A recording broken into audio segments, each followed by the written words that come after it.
last night was one of the crazier nights in the NBA. Game winners everywhere. Trae Young gets traded finally, right? Like it's been kind of like a back and forth thing for the last few years. I think we should start with Trae. It felt like we all saw it coming, but then in the last like 48 hours, it happened really fast, right? What were your first thoughts, obviously, when you saw it go down? Well, I mean, it's tough just because I feel Trae his name's always been attached to just being a high-level, all-star. So when I saw him go for Kispert and CJ, I was kind of like, man, I thought they would get, something more, or at least like a young star. And I say that only because CJ's older. If CJ was like mid-career, right, then that, would be a different story. But it's more about his contract, right? Yeah. Expiring. So, the Wizards got off the books, some money.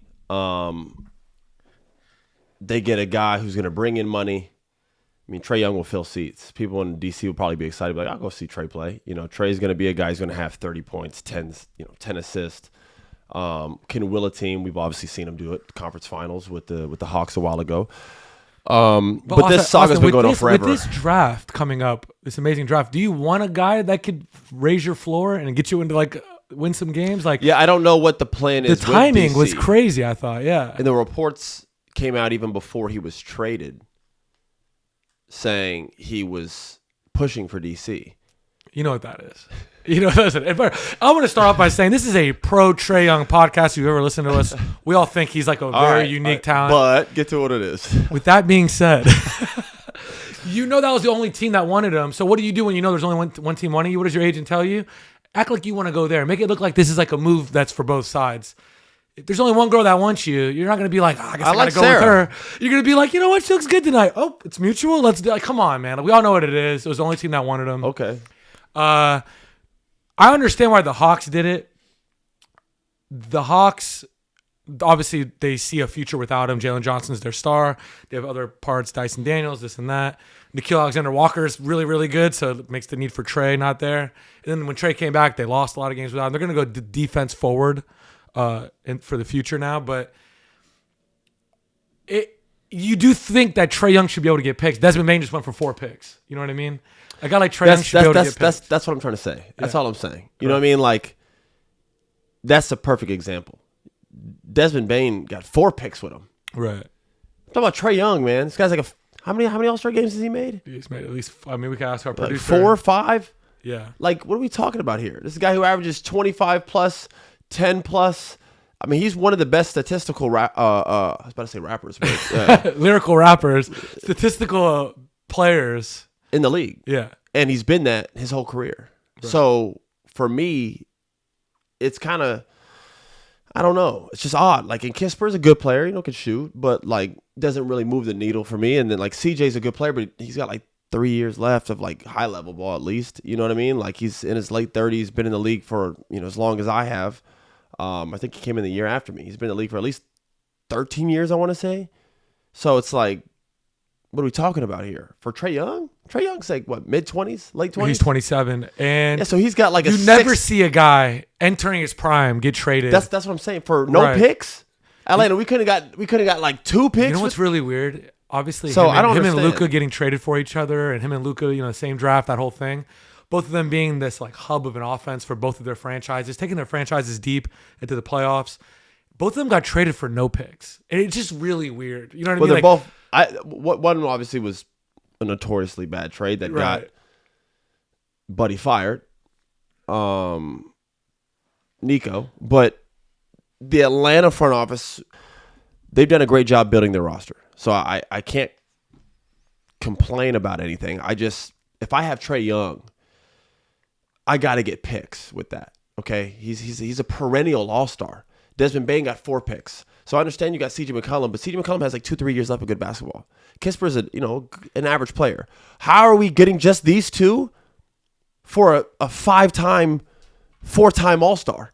I just don't understand. So this tells me either A, this is a bad trade, or B, his value is not as high as what me and you think. And because there's no way that Horford weren't shopping him around everywhere and we're getting picks on every trade and then decided to go with this one. Well, clearly, so CJ, obviously, like I said, the CJ thing is an expiring deal. Now they can go get they're going to I have a lot of cap understand space. that. So That's true. Trae Young could have opted in this That's summer true. for 40-something million, and he's definitely going to do that, right? Like, that's a lot of money. He's not going to get that in the market.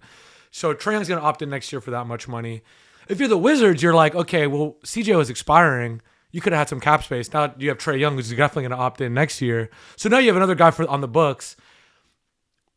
On the Hawks side of things, you're basically like, let's just get this guy out of here, right? That's what that move is. I think it was something that ended in a way that, listen, anytime your team is moving you, it can only end in a one way. Even if it's like a positive vibe, it's not positive. You know what I mean? So it had to come to an end.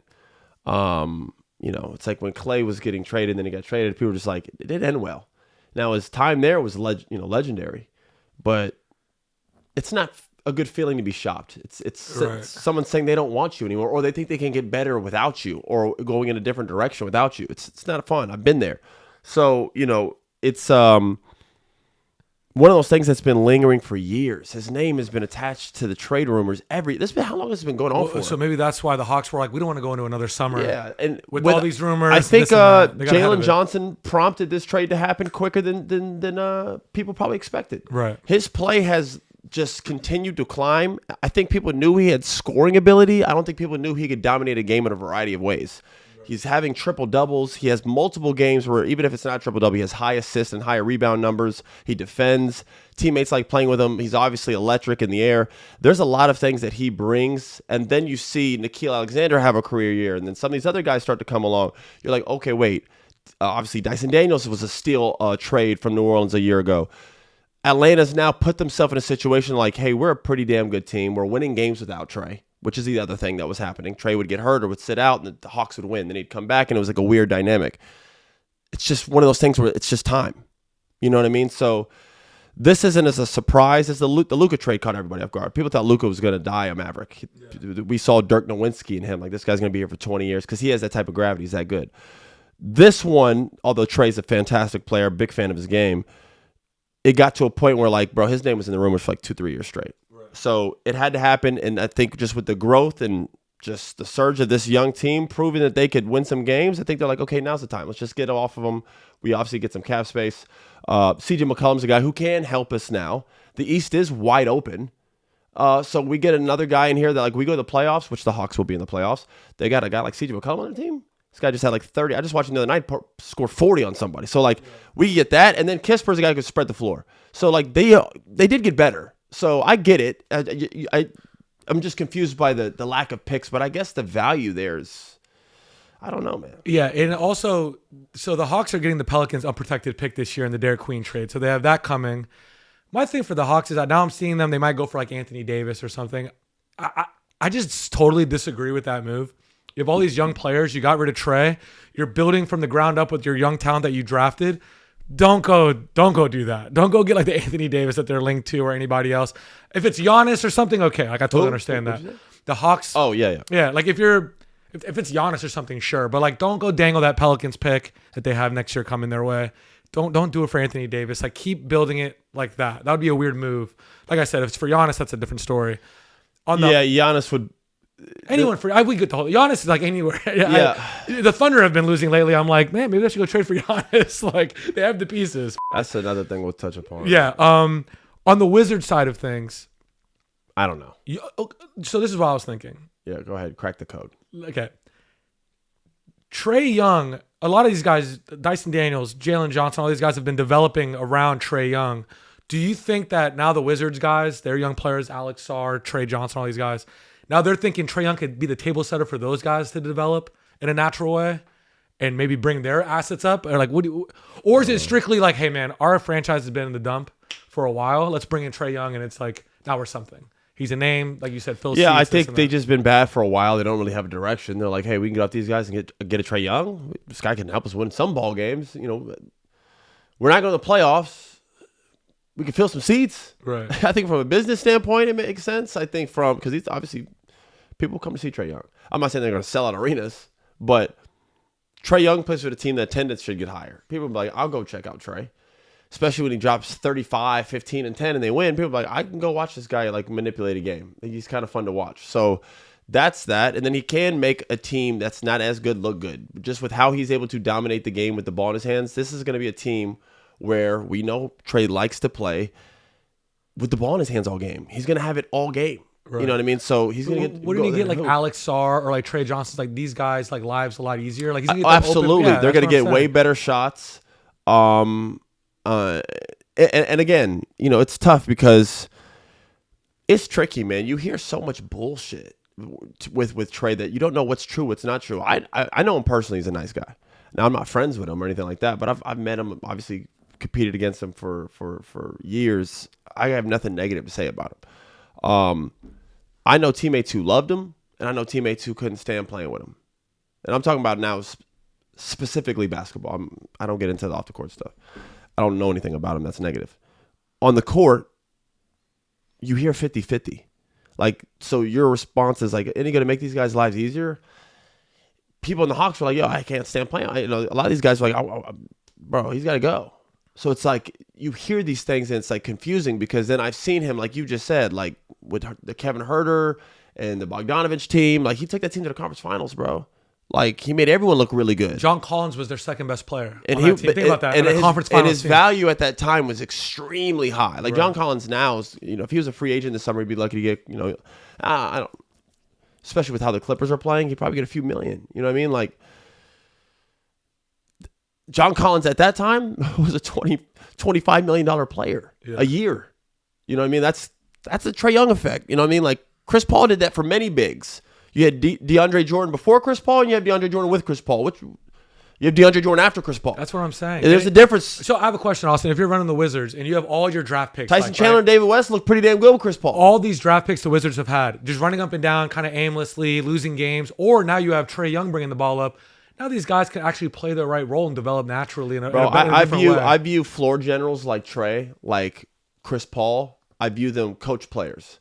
And just like a coach, some players will benefit from a coach rocking out with you. And there's going to be some players who don't fuck with the coach because they don't get enough playing time. There's going to be some players that are perfect for a guy like Chris Paul or Trae, a David West, a Tyson Chandler, a John Collins, a Bogdanovich, or some of these guys, and they'll get big contracts because of it, right? Then there are going to be some people who like Trae just doesn't find or they don't mesh well with him. And they're going to be like, man, I hate playing with Trae. And it's that's why it's a 50-50. I've heard guys, I don't like playing with Chris Paul. I was like, really? Yeah. I love playing with Chris Paul. So it just, some guys it just works with, some guys it doesn't. And it's tough because those guys do have the ball in their hands all game. So you got to hope that you got to make it work. It's like going to Nikola Jokic's team and be like, man, I don't play well with Nikola. Well, then you should probably go to a different team because it's his team. So if you play with Trae, if you play with Chris Paul, you got to figure out how to make it work with them. You play with James Harden, you got to make it work. Right. Those guys have the ball in their hands all game. It's not easy. It's not the Pacers where Halliburton, the ball's popping and everyone's driving and kicking and moving and everyone's scoring and everyone's happy. When you play with a ball dominant guard, you got to, bro, it's not for everybody. All right. So it takes high IQ and it takes patience and it takes an understanding that every night might not be your night. And some nights I'm going to have 20 with James and some nights I'm going to have 4 points with James and be mad. But I can't let it bother me because that's just the way it is. Right. You can't be mad at when you're number 3 seed in the East or, you know, however many times Trae's led them to the playoffs. Don't take all the benefits from carrying you to the playoffs for years and be like, you don't pass me the ball enough. Well, if they did pass you the ball enough, you guys probably wouldn't be in the playoffs. Well, that's the thing I was going to say is if you're not agreeing with the way Trae's playing, it's kind of like, well, you guys were basement dwellers for how long? So like your way wasn't working. So if Trae gets you to the play-in like he does every single year for any team he's on, like that's what I'm saying. I agree with what you're saying. I saw this online, so I think you'd agree with this. They compared the situation to when the Rockets traded Chris Paul to the Thunder, kind of thinking like, this is nothing's going on over there, go. That's a good way for for Trae to see that and be like, I could do that. Your trade value's down. They left Chris Paul to die in Oklahoma City. And instead he made everyone else shade, Dennis Schroeder, that team better, brought him to the playoffs. He did. So Trae could do, that's something to look forward to. Like that's something. Trae will make them much more competitive than what they are because he just knows how to like manipulate a game at a level where he can just steal games. Like Trae can do that. Right. So like for the Wizards standpoint, like looking around like, man, we don't really have a lot going on. We got some excitement with some of these young guys. Let's bring Trae in. Fuck it. Especially, it's not like they have this star point guard there. So he's like, they have other positions they believe in. So they're like, bring in Trae Young. They're taking CJ and Kisper, and we get Trae Young. Right. We'll do it. And the owner will be happy. The owner's going to make some money on this. Yeah. And if Trae doesn't sign long-term over there, they didn't give up any picks or anything for him anyway. They don't really care. He will, because they're going to pay him. especially if it goes well. So he's going to want this to work, which is. But dude, they don't want it to go well this year because I think they need that. They have a top 8 protected. It's already, bro. They're not going to have a major turnaround here. It's like, but they'll win some more games though. Yeah. They are going to win more games. Well, CJ was making them win games anyways recently. Yeah, so. for real. Yeah. Yeah. Another one person I wanted to use an example as the guy that we bring up on the pod a lot. So Trey's trade value is low right now, right? So was Michael Porter Jr.'s this summer, and people were off him, and they looked at him in a different way. You could go to a team. The Nets have nothing going on like the Wizards, right? I watched Michael Porter Jr. last night have 8 threes, and he's just automatic. He's been killing lately. And now everyone's like, we should trade for him, and everyone's view and perception of him is completely different than a few months ago. Trey could do the same thing. Trey could go to the Wizards, and all of a sudden, in a year from now, we're like, everyone wants Trey. The Rockets are a team that need a point guard, right? Like things Isn't like that. it funny what happens is you put that ball in the basket? Yeah. When you put the ball in the basket, people start to just like come around to you. Yeah. He's not a bad guy. He was on a Michael Porter Jr. going into this season. People were like, "Oh man, this guy he doesn't pass. That's why the Nuggets got rid of him. The Nuggets want to get better." Blah blah blah blah blah. You know, he thinks he could be a 20-point per game scorer. He doesn't have that ability. His back, his injury, all this nonsense. He was on a podcast run saying all type of shit. Yeah. Every day I would get on my Instagram and I'd be like, "What the hell?" Michael's saying something. But Coach Adelman goes, "We missed that guy in the locker room last year." He's talking about the numbers. So what happens is like during that run, it was a lot of negative attention. Not really. I mean, he was getting great attention from a business standpoint. I'm sure his podcast was doing very well. But the negativity that surrounded it towards the NBA, because the NBA likes clean. They don't like messy. Right. So does the NFL. These are billion-dollar brands, businesses. They don't want the bullshit in the locker room. They don't want anything outside of basketball. It's called a distraction. So that's why the Nets, early this season, nipped that shit in the bud. Remember? They said Michael's going to slow down on the podcast, just so y'all know. Remember, Michael was like, all right, I'm going to chill out. So, because you got it easy.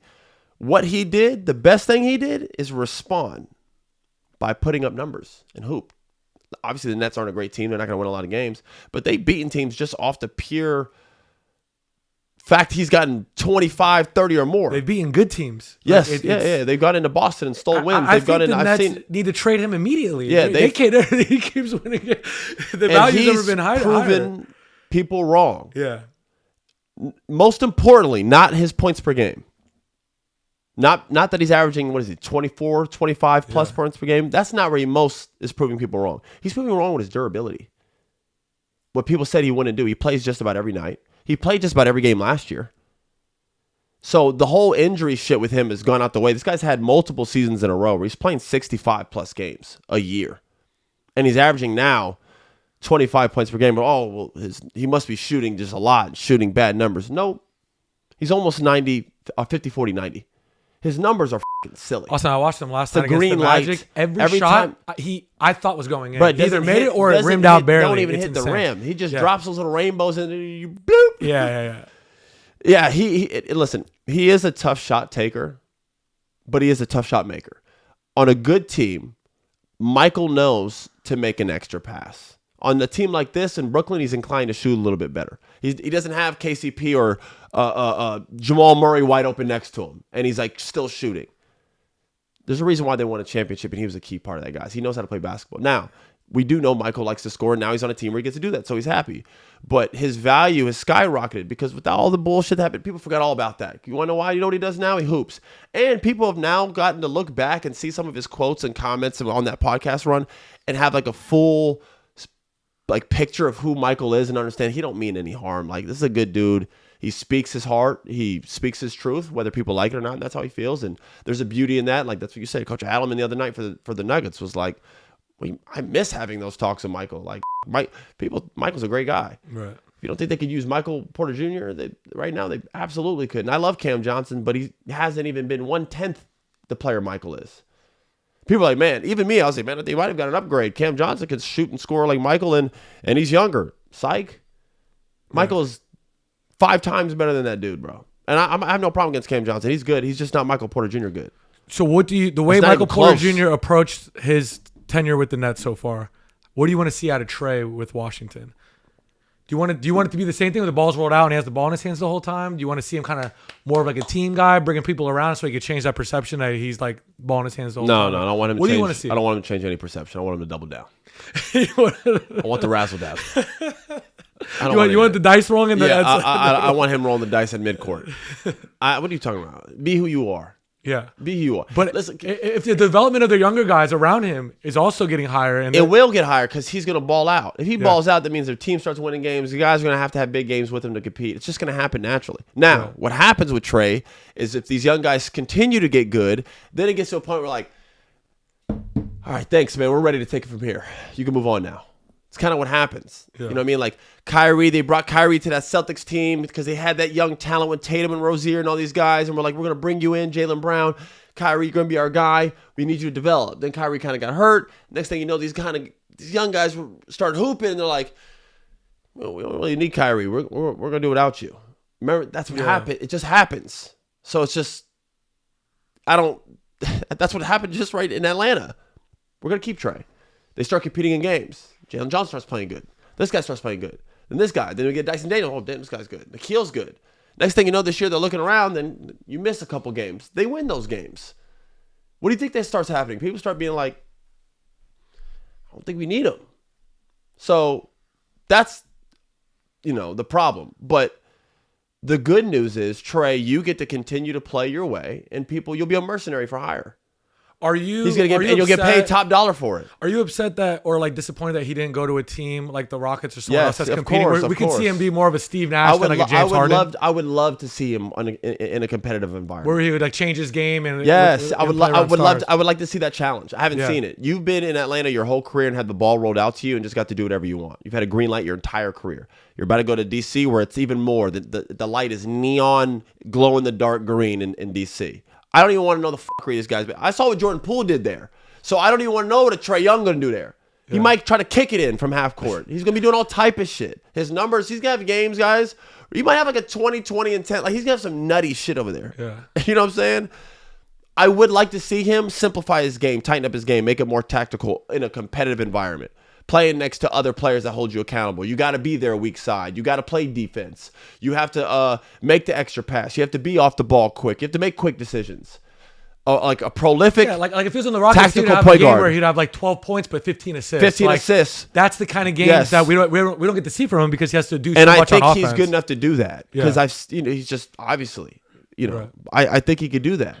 He just never had, and I think if he did, his value would be through the roof because then people would be like, oh shit, this guy could. We know he could put up numbers, but this guy can go to a team and be option 2, option 3, and have like average 18, 9, and 7. Right. I don't know why I keep putting in the rebounds. Trae's rebounds. It's like Trae, like he's not Westbrook. I keep giving it. Yeah, I keep throwing in like the extra one. I keep like 30, 10, and 9. I'm like, is Trae Young good on there stacking boards? Never.